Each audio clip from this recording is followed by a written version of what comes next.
Guys आता मथुरचा फेरा देण्यासाठी मथुर सज्ज झालेले आहे। भालचा दुश्मन बघू आता नक्कीच तुफानी फेरा कसा होता नक्कीच तुम्हाला मी व्हिडिओच्या माध्यमातून फेरा दाखवेन। मथुरचा नक्की बघा आणि चॅनलला सबस्क्राईब नसेल केलं तर सबस्क्राईब करा। तर नक्कीच आता बघू फेरा कसा होतो मथुरचा। 1001 राहुल भाई पाटील आडिवली कल्याणी यांचा मथुर। तर गाईज मथुरचे फॅन्स बघा लाईव्ह इकडे फिरवा आमच्या गावचे पाटील मथुर 1001। तर गाईज आता मथुरचा फेरा सुटतोय तर नक्कीच तुफानी फेरा आपण बघूच आता।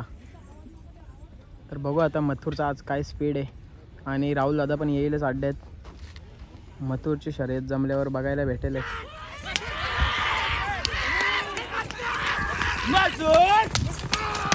मथुरच्या फेऱ्याचं बघा आला मथुरच्या फेऱ्यावर समोर मथुर सोबत भालचा दुश्मन बोलतोय बघा।